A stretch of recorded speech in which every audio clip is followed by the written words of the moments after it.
Hello, hello, hello, and welcome to Ask Miss Jai Live. I am so excited to be here today talking to you all about how we can improve our communication when we're working with trans and non-binary clients.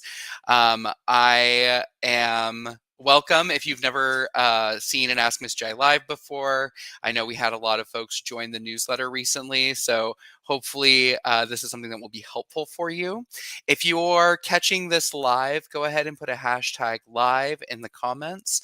Otherwise, feel free to put a hashtag replay if you're catching this on the replay. I would love to also hear what you find most useful. So I can see your comments as they're coming through for our live show. So if you have questions that come up, please feel free to post them on this video. I should be able to see them and answer them live on air. And if not, I'll be able to answer them once we're off the air as well. So if you're catching this in the replay, post any questions that you have. I'm happy to try and troubleshoot and walk through these pieces with you. So my promise to you all is that if you hang in here for the next 15-20 minutes while we talk through this, you'll hopefully leave with something that can help to improve the communication that you provide for trans and non-binary clients that you are seeing in your services. My name is Miss Jai. I use feminine and masculine pronouns, so I use she, her, and he, him. I am a sexual health educator, HIV prevention and care specialist by trade, and I've focused for the last 12 years on trans and non-binary health, and specifically how our services can be more affirming to trans and non-binary people, regardless of whether the kind of health service that we are providing. One of the challenges that we are finding in the research as we're researching trans and non-binary communities is that about 20% of trans and non-binary people avoid health services when they are needing healthcare out of fear of discrimination, fear that they'll be mistreated. And so we know that there are portions of our community that are avoiding receiving any sort of care out of fear that they will experience harm because of that, because of their identity. And that's just from the US Trans Survey from 2015. There is new data that is being looked at, but I think that we'll find that this is a pretty, that this is something that happens amongst our community pretty frequently.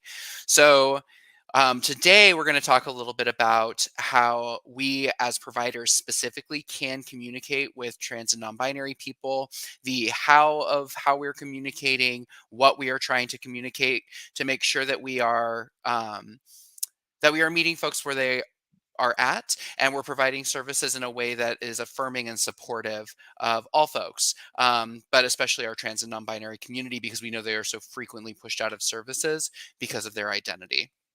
So I have my handy dandy journal here just because I want to make sure that I remember all the pieces that I wanted to share with you today. And if you like these journals, they are available as well on the website. So feel free to go to www.askmissjai.com and get yourself one of these lovely lined journals that has withstood the test of traveling across the country with me so far. So one of the things that's pretty much like a foundational component to supporting trans and non-binary people is that we are asking the pronouns that someone uses, and we are using those pronouns when we refer to that person or about that person with other providers, especially while that person is in front of us, but also when we are speaking about this person when they're not around us. So some of the ways that we can ask pronouns, we can ask someone, what pronouns do you use? How do you, I want to be respectful. What are your current pronouns, or how do you identify? What pronouns do you use? These are all ways that we can bring up a pronoun conversation or ask someone how they use pronouns. We can also model this. So I could say, as the provider, I could introduce myself. Hello, my name is Miss Jai. I use she, her pronouns and he, him pronouns. What's your name and what pronouns do you use? Or is there a name that you would like me to call you, or a name you'd like to go by, or a name that you do go by? So also, like, asking that name is really important, especially depending on the health setting that we are in.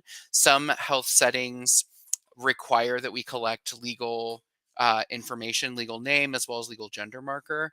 And so we want to make sure that we are asking folks, because we can't assume that that is the name that they go by or the language that they use. And I would say that this includes for cisgender folks as well around the name. Not everyone goes by their legal name, and so asking folks what name they use, because we want to be respectful and we want to make sure we're meeting them where they're at, and then using that name with them is a good practice for us to also just build rapport and trust with the folks that we are in community with, the folks that we are providing services for. The next thing we want to keep in mind is we want to try and avoid power dynamic posturing. So things like trying to have a conversation with a patient or a client while we're standing over them. So like talking directly down to them. So being on unequal levels. Also, if we're completing a form or completing an assessment and we're not looking at the client. So if I were talking to you and I were sharing this information with you and I was reading it from the book like this, I've automatically cut off communication. And so we want to make sure that if we know what the questions are or we're going through the questions, that we're having a conversation and we're discussing what those questions are and then filling in on the form anything that we might have forgotten or missed, and saying like, "Hey, let's just go over this to make sure we've hit all the pieces. Okay, I actually needed to also ask you about your history of alcohol consumption or whatever it might be. The um, the other thing that I think about with a power dynamic posturing is I think about when providers are not facing me. So having a provider come in and start to talk to me and talk about what I'm trying to be seen for or why I'm there, but they're not looking at me. They're looking at their chart or they have their back to me, and that also starts to decrease the ways that we're communicating to one another.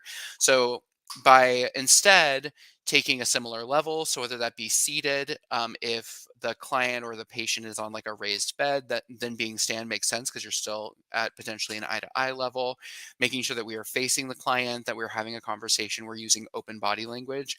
These are all ways that we can improve our communication with our trans and non-binary clients, but also really with all clients and all patients. We also want to make sure that we are taking a trauma informed approach in the ways that we are discussing sensitive information. So, trans and non binary people, when we seek health services, we have been subjected to invasive questions about our bodies unrelated to the reason that we are getting services. And so, if we are going to be talking about sensitive information, if I'm going to be talking about sexual health information, if I'm going to be talking about my body in any sort of way, then one way that we can take a trauma informed approach is we can ask permission before we launch into these questions.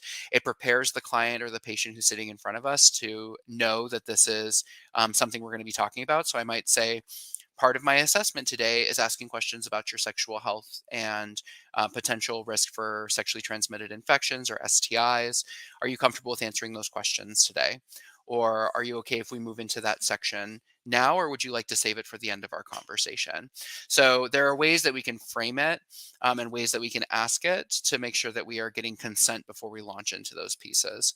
We also want to make sure that we ask permission before we touch someone. So again, taking a trauma informed approach, we as trans and non-binary people, we experience varying levels of discomfort with our bodies or dysphoria with our bodies. Anywhere from just like I'm feeling a little bit uncomfortable when I'm touched in certain areas to like actual panic when those areas are felt, exposed, etc. And so it's important for us before we start touching someone to not assume that they know we are going to touch them, but also to ask permission to touch them. So I might say, if let's say I'm going to be listening to someone's lungs on a stethoscope. I wouldn't do this because I'm not a clinician, but let's say that the provider is doing that, that you are doing that, then you might want to say, part of today's assessment is I would like to listen to your lungs to see how they sound. It will include me using the stethoscope under your shirt against your bare skin. Or if the person is wearing a binder, then I might ask that they remove the binder. Or I might say I can put it underneath the binder, but I will have to have my hand up underneath the binder. Or if it can take place on the outside, if it can take place on the outside of the shirt, on the outside of the binder, then I can say, you won't need to remove any clothes. I'm just going to listen across the back for you. And actually, I just got a notification that my computer isn't charging. Strange. Okay. Um, so that's a way that we can get permission before we touch the person. And then we also, even when we the other piece of this is that we should avoid, like I mentioned before, unnecessary or invasive questions. We should avoid those questions when they aren't necessary. So if a client is coming in and they're talking about an upper respiratory infection, or they're concerned about a cough, then it may not be appropriate for us to ask questions about if they're currently on hormones, or if they've had any gender affirming surgeries, or questions unrelated to what they are actually being physically seen for with us. And if we think that we do need to ask those questions as a way to rule out a potential condition or something that we might be thinking could be contributing to it, then explaining that ahead of time.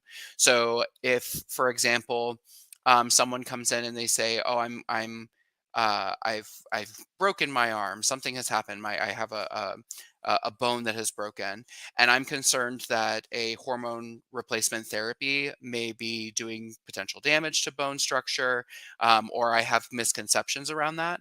Then it might be, then I might say something like, "I'm concerned that about your bone density, and so I'm going to ask you some questions about if you're on any sort of hormone replacement therapies, because I want to get a better understanding of what medications you're currently on, or what you're taking those medications for, to see if that could potentially be contributing to why you've experienced issues with your bones." But if someone comes in and they've had a broken bone because of an accident, then that might not be appropriate, because then in that case, like, it doesn't matter if this is because um, of a hormone challenge, like a hormone change or hormone replacement therapy. Someone is being seen for emergency treatment. So we really want to be mindful to not ask questions that are invasive about someone's the ways that folks might be affirming their gender, unless they're warranted and necessary for medical decision making. And as you can see, like I said, I'm not a clinician, so as you can see, I'm trying to come up with potential scenarios, and even those I don't even think would make sense for us to talk about. So you'll use your expertise as the medical provider if you are in a medical setting, but make sure that before you ask that question of your client, or of your patient, that you think to yourself, is this a question deemed medically necessary, based off of what we're looking for, or what could potentially be causing this? And if it's not, don't ask the question. And if it is, explain why you're asking the question. And then knowing that we will do everything we can with the best of intentions to make sure that we are not doing harm during the conversation, that we are taking the opportunity to talk about communicate, or to talk to our client and hear what they are saying. We may still make mistakes, right? So I may ask a client what pronouns they use, and they may tell me, and somewhere during our conversation I may still misgender them, or I may use gendered terminology or gendered language by mistake. There's a couple of ways that we should acknowledge this when it does happen, because mistakes do happen. We're human, and as a result, like, mistakes can happen and do happen. And so when a mistake does happen, when we recognize a boundary has been crossed, maybe we started doing an assessment, a sexual health assessment, without asking permission first, and recognize that the client or the patient is starting to freeze up, or is starting to get uncomfortable, then we need to acknowledge it. So the first thing we can do is that if the client hasn't told us already that we've made a mistake, if they haven't pointed out to us that we've made a mistake, then we can apologize. So we can say, "Oh, I'm sorry. I recognize that that's not the pronoun that you use," or "I'm sorry, that's not your pronoun, moving forward," or "I'm sorry, that's not your name, moving forward."